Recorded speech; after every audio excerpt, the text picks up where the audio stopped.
नवरात्रि का टाइम चल रहा है और सभी माँ दुर्गा की पूजा बहुत ही मन लगाकर कर रहे हैं। तो मैंने उसी के लिए एक बहुत ही सुंदर ऐप बनाया है माँ दुर्गा की पूजा के लिए। तो देखते हैं इस ऐप की हेल्प से हम क्या क्या कर सकते हैं। यहाँ पर अभी मैं बेल रिंग करूँगी, तो यहाँ पर इस बेल को रिंग करने से एक घंटी की आवाज़ बजेगी। अगर मैं इस फ्लावर को क्लिक करती हूँ तो एक फ्लावर्स ऊपर से बरसेंगे और एक कलश और एक थाली आपके सामने आ जाएगी। एक दिया है जिसको हम रोटेट कर सकते हैं माँ दुर्गा की पूजा के लिए। साथ ही मैं यहाँ पर आरती, चालीसा और भजन के लिए मैंने एक ऑडियो को यहाँ पर अपलोड किया है। जैसे ही मैं भजन यहाँ पर स्टार्ट करती हूँ तो मैं स्टार्ट पे क्लिक करूँगी तो आप देखेंगे भजन स्टार्ट हो जाएगा। मैं पॉज करूँगी तो ये पॉज हो जाएगा। उसके बाद मैं इसको स्टार्ट करती हूँ तो वहीं से स्टार्ट होगा जहाँ से पॉज हुआ था। उसके बाद मैं इसे स्टॉप कर देती हूँ। तो ये सारे फीचर्स हम अपने ऐप में आज कैसे लगाएंगे, तो यही आज इस वीडियो में देखेंगे और क्रिएट करेंगे अपना माँ दुर्गा नवरात्रि स्पेशल ऐप। तो चलिए स्टार्ट करते हैं आज का video. Hello friends, I am Neha and welcome back to my channel once again. अगर आपको मेरे वीडियोस पसंद आते हैं तो प्लीज़ मेरे चैनल को सब्सक्राइब करिए। चलिए फ्रेंड्स, तो स्टार्ट करते हैं आज का ट्यूटोरियल। तो हमें अब सबसे पहले अपने प्रोजेक्ट को स्टार्ट करने के लिए यहाँ पर क्लिक करना है स्टार्ट न्यू प्रोजेक्ट पर। उसके बाद मुझे यहाँ पे अपने प्रोजेक्ट का नाम लिखना है। तो मैं अपने प्रोजेक्ट का नाम लिख देती हूँ दुर्गा और क्लिक ओके। उसके बाद जैसे आप क्लिक करके ओके करेंगे तो आपके सामने ये स्क्रीन ओपन हो जाएगा जहाँ पर हम अपने ऐप की डिज़ाइनिंग करेंगे। तो यहाँ पर हम अपने सारे कंपोनेंट को प्लेस करेंगे इस स्क्रीन के ऊपर। तो हमारा सबसे पहला कंपोनेंट होगा दुर्गा माँ के ऐप के लिए लेआउट चूज़ करेंगे हम अपना। तो लेआउट में मैं सबसे पहले यूज़ करूँगी वर्टिकल अरेंजमेंट। वर्टिकल अरेंजमेंट की प्रॉपर्टीज़ को मैं यहाँ से सेट करूँगी। हाइट मैं यहाँ पर इसकी रखूँगी 50% और इसकी विड्थ मुझे रखनी है फिल पेरेंट। फिल पेरेंट का मतलब होता है कि ये पूरी स्क्रीन पर बिल्कुल इसके एजेस तक मैच हो जाए।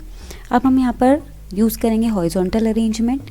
हॉरिजॉन्टल अरेंजमेंट में भी मुझे इसकी हाइट को रखना है यहाँ पर 15 और मुझे इसको विड्थ को रखना है फिल पेरेंट तक।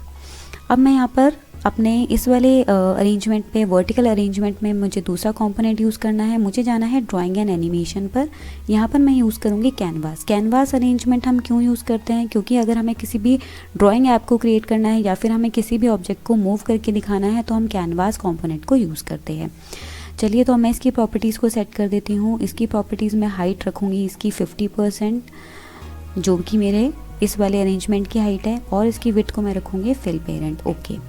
अब यहाँ पर इस वाले अरेंजमेंट पे कैनवास पे मुझे एक माता रानी की फ़ोटो को यहाँ पर इंसर्ट करना है। तो उसके लिए मुझे अपने कैनवास की प्रॉपर्टीज़ में बैकग्राउंड इमेज को सेलेक्ट करके अपनी फ़ाइल को यहाँ से अपलोड कर लेना है, चूज़ फाइल करना है। सारी फाइल्स जो इस ऐप में मैं यूज़ करने वाली हूँ सारी मैंने ऑलरेडी डाउनलोड की हुई है अपने लैपटॉप में। तो ये जो फ़ोटो है मेरे को यहाँ पर क्लिक करना है। अब ये आपकी जो फाइल है यहाँ पर अपलोड हो रही है। अब हमारी फ़ाइल यहाँ पर अपलोड हो चुकी है। अब आपको यहाँ पर बैकग्राउंड चेंज करना है, बैकग्राउंड का कलर चेंज करना है। बाय डिफ़ॉल्ट अभी ये वाइट है तो मुझे इसे कर लेना है पिंक, तो मैं यहाँ पे पिंक चेंज कर दूँगी। अब हम आते हैं अपने हॉरिजॉन्टल अरेंजमेंट पे जो मैंने यहाँ पे चूज़ किया हुआ है। इस पर मुझे एक फ़ोटोज़ यहाँ पर इंसर्ट करनी है। कौन कौन सी फ़ोटोज़ चाहिए मुझे, यहाँ पर 3 फ़ोटो चाहिए। एक बेल की फ़ोटो, एक कलश की फ़ोटो और एक फ्लावर की फ़ोटो। तो उसके लिए मैं यहाँ पर यूज़ करूँगी इमेज कंपोनेंट। तो मैं यहाँ पर एक इमेज कंपोनेंट यहाँ पर यूज़ कर लेती हूँ। इमेज कंपोनेंट की प्रॉपर्टीज़ को मैं सेट कर लेती हूँ। इसकी हाइट में रखती हूँ यहाँ पर 15 और इसकी विड्थ भी मैं यहाँ से रख लेती हूँ 15 और ओके करूँगी। अब मुझे यहाँ पर पिक्चर यहाँ पर इंसर्ट करनी है। किसकी पिक्चर इंसर्ट करनी है? बेल की, जो कि मैंने ऑलरेडी यहाँ पर चूज़ की है। ओपन करूँगी, ओके करूँगी। यहाँ पर जो बेल मैंने यहाँ पर यूज़ किया है वो यहाँ पर आपको डिस्प्ले हो जाएगी। अब मुझे एक और इमेज चाहिए यहाँ पर कलश की, तो मैं एक और इमेज यहाँ पर यूज़ करूँगी और उसकी हाइट को भी मैं सेम रख दूँगी 15 और उसकी विड्थ को भी मैं यहाँ पर सेम रख दूँगी 15। और मैं यहाँ पे पिक्चर सेलेक्ट कर लूँगी एक कलश की। हम चूज़ कर लेते हैं यहाँ से कलश, ओपन। अब मैं यहाँ पर ओके क्लिक कर दूँगी। अब मुझे एक और इमेज चाहिए यहाँ पर। अभी कलश की यहाँ पर फ़ोटो अपलोड हो गई है। अब मुझे एक और इमेज चाहिए यहाँ पर फ्लावर की इमेज। तो मैं यहाँ पर इसकी भी हाइट एंड विड्थ सेम रखूँगी तीनों इमेजेस की, जैसे कि वो बिल्कुल सिमिलर लगें। और मैं यहाँ पर पिक्चर अपलोड करूँगी एक फ्लावर की। तो मैं ये वाला फ्लावर यहाँ पर चूज़ कर लेती हूँ, ओपन एंड ओके। अब मुझे ये तीनों इमेजेस को सेंटर में करना है, तो मैं अभी क्लिक करूँगी हॉरिजॉन्टल अरेंजमेंट की प्रॉपर्टीज़ पर और उसके बाद मैं इनको यहाँ पर क्लिक कर दूँगी सेंटर और यहाँ पर मैं सेंटर। अब आपको चाहिए इन तीनों इमेजेस के बीच में गैप चाहिए। इसके कलर को भी मैं चेंज कर लेती हूँ। पहले हॉरिजॉन्टल अरेंजमेंट का कलर भी मैं पिंक कर लेती हूँ, क्योंकि मैंने ऊपर वाला जो कैनवास का कलर भी पिंक लिया है बैकग्राउंड में। अब मुझे इनके बीच में स्पेस चाहिए, तो मैं यहाँ पर यूज़ कर लूँगी लेबल। लेबल हम सिर्फ क्यों यूज़ करते हैं, हमें कोई टेक्स्ट अगर हमें प्रिंट कराना है। अभी मुझे कोई टेक्स्ट प्रिंट नहीं कराना है, तो ये जो हमें लिखा है लेबल की प्रॉपर्टीज़ में आप नीचे स्क्रॉल करेंगे, जहाँ टेक्स्ट लिखा है यहाँ से मैं हटाकर कुछ डॉट्स लगा दूँगी। जितना स्पेस आपको चाहिए उतने ही डॉट लगा दीजिए और कलर को आप चेंज कर दीजिए पिंक में, जिससे कि वो डॉट विजिबल ना हो, क्योंकि हम सिर्फ ये लेबल यूज़ कर रहे हैं अपने स्पेस देने के लिए, अपनी इमेजेस के लिए। आप उतने ही डॉट यहाँ पे यूज़ कर लीजिए और उनके टेक्स्ट को कलर कर दीजिए पिंक, जिससे कि बस स्पेस दिखे, आपके लेबल में क्या लिखा है वो ना दिखे। अब मुझे यहाँ पर एक और हॉरिजॉन्टल अरेंजमेंट चाहिए, तो उसके लिए मैं यहाँ पर क्या करूँगी, एक और हॉरिजॉन्टल अरेंजमेंट चूज़ कर लूँगी, लेआउट और एक हॉरिजॉन्टल अरेंजमेंट, और इसे यहाँ पे प्लेस कर दूँगी। इसकी हाइट भी मुझे रखनी है सेम, यहाँ पर मैं रख दूँगी 15, ओके। और इसकी विड्थ मुझे फिल पेरेंट रखनी है, ओके।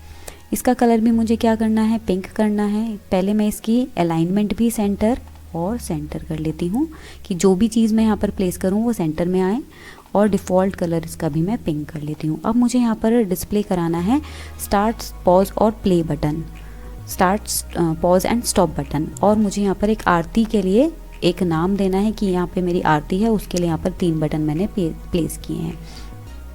सबसे पहले मैं यहाँ पे यूज़ करूँगी लेबल। लेबल किस लिए यूज़ कर रही हूँ, क्योंकि मैं यहाँ पर प्लेस करवाऊँगी, यहाँ पर मैं शो करवाऊँगी कि ये 3 बटन्स जो मैं बनाऊँगी स्टार्ट, पॉज और प्ले के लिए, वो मैं क्या प्ले कराने के लिए यूज़ कर रही हूँ। तो मैं यहाँ लिख देती हूँ आरती।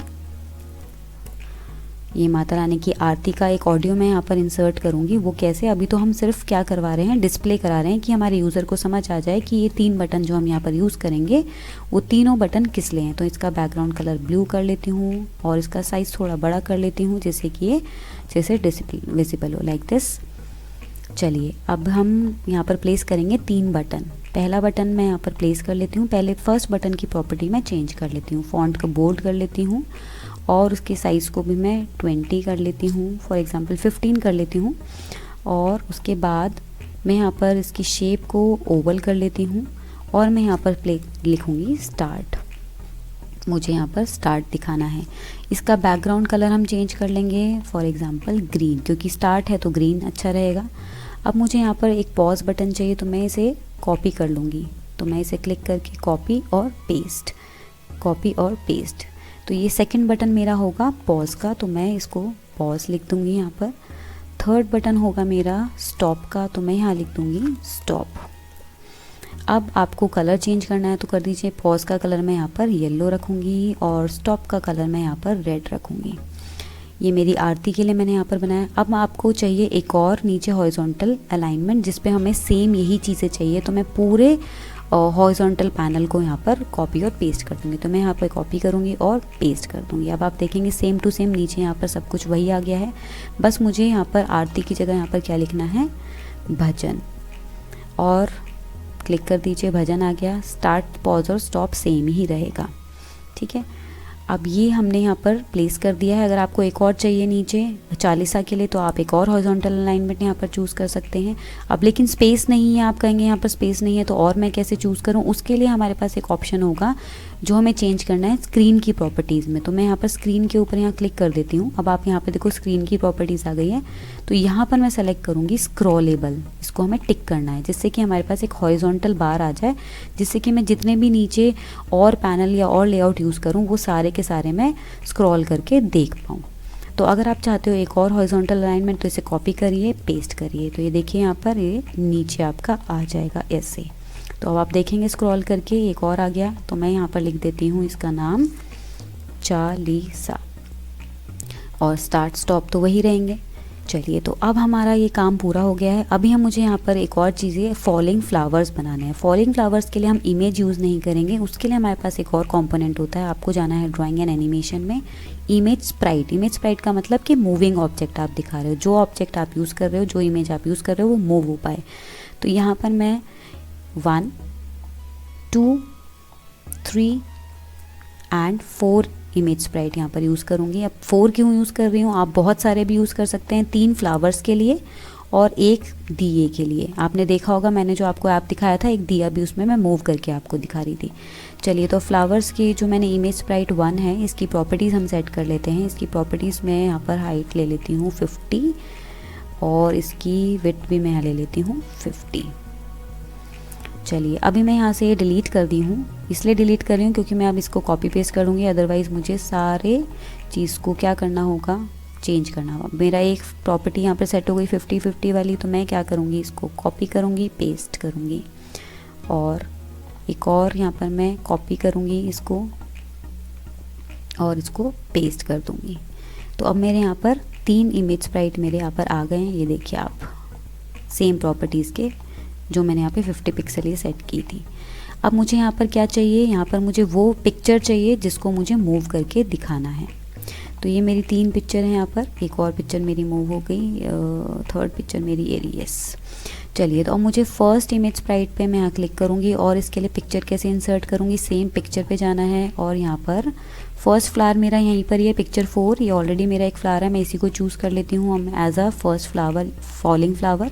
ओके, ये देखिए। अब दूसरा मैं ले लेती हूँ, मेरा दूसरी पिक्चर मैं अपने कंप्यूटर से ही अपलोड करूँगी क्योंकि और फ्लावर मेरे पास अपलोड नहीं है यहाँ पर, तो मैं ये ले लेती हूँ येलो वाला। ओके, और मैं यहाँ पर एक और फ्लावर चूज़ करूँगी, क्लिक करूँगी, इसके लिए पिक्चर पे सेलेक्ट करूँगी, अपलोड फाइल करूँगी और मैं यहाँ पर ले लेती हूँ ये वाला फ्लावर।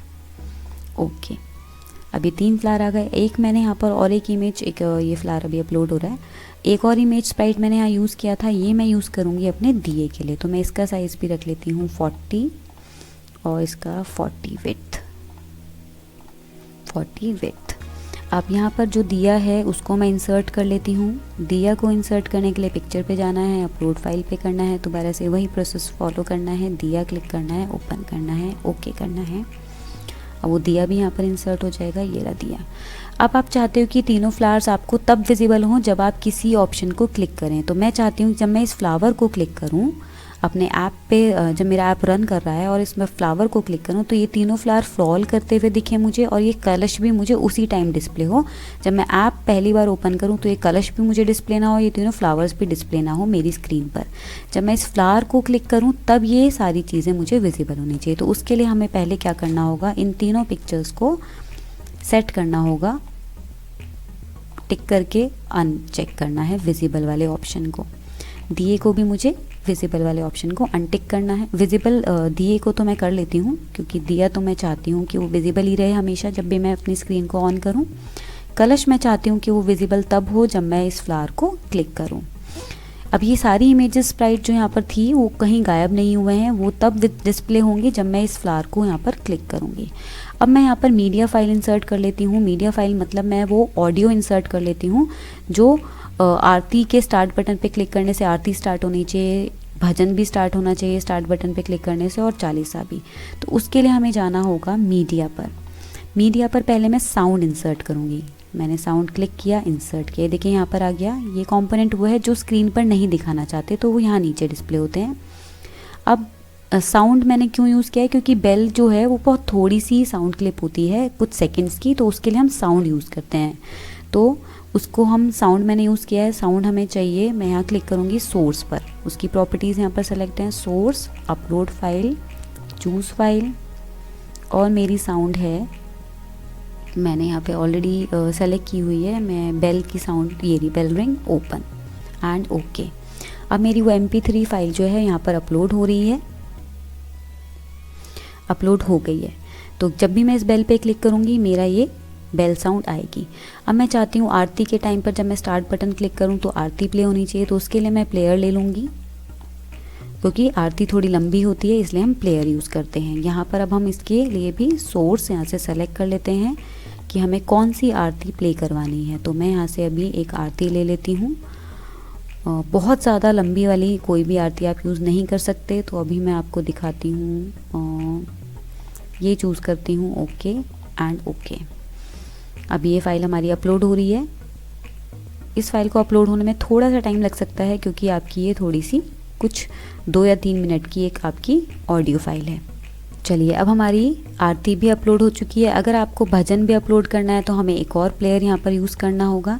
आपको चालीसा भी अपलोड करनी है तो एक और प्लेयर। जितने भी आप साउंड फाइल यहाँ पर अपलोड करोगे, आपको प्ले करवाने हैं, उन सब के लिए आपको अलग अलग प्लेयर यहाँ पर यूज़ करना है और उनके सोर्स फाइल को यहाँ पर अपलोड कर देना है। तो आप भजन के लिए भी अपनी कोई फाइल आपने जो भी डाउनलोड किया, आप यहाँ से सोर्स में जाके उसको अपलोड कर दीजिए। तो ये मेरा पूरा डिज़ाइनिंग था जो भी हम क्रिएट कर चुके हैं। अब इस डिज़ाइन के कॉरस्पॉन्डिंग हमें क्या कोडिंग करनी है, ये हमारा ऐप कैसे वर्क करेगा, कैसे फंक्शन करेगा, तो वो हमारा डिपेंड करता है कि हम किस तरह से अपनी कोडिंग को लिखेंगे। तो वो चीज़ मैं आपको अपने नेक्स्ट वीडियो में दिखाऊंगी। अभी आप देख लीजिए कि आपने कैसे डिज़ाइनिंग की और इस डिज़ाइन को आप और भी ज़्यादा बेटर बना सकते हैं अपनी क्रिएटिविटी के साथ। मैंने आपको जो मेरे माइंड में आया वो मैंने आपके लिए बनाया। आप शायद इससे भी अच्छा बना देंगे अपने ऐप का डिज़ाइन, तो आप बना सकते हैं। तो चलिए, अगर आपको मेरा ये वीडियो पसंद आया, आपको मेरे ऐप का ये डिज़ाइनिंग ये मेथड पसंद आया, तो प्लीज़ मेरे चैनल को सब्सक्राइब ज़रूर करिए अगर आप मेरे चैनल पे नए आए हैं तो। और अगर आप मेरे चैनल पर पहले से ही हैं तो प्लीज़ मेरे वीडियो को अपने फ्रेंड्स के साथ ज़्यादा से ज़्यादा शेयर करिए और मेरे वीडियो को लाइक करिए। चलिए, अब मैं आपसे विदा लेती हूँ और अपने नेक्स्ट वीडियो में मिलूँगी, जहाँ पर मैं आपको बताऊँगी कि इस ऐप की फंक्शनिंग के लिए हम कैसे कोडिंग करेंगे। चलिए, till then stay safe, stay happy and bye bye.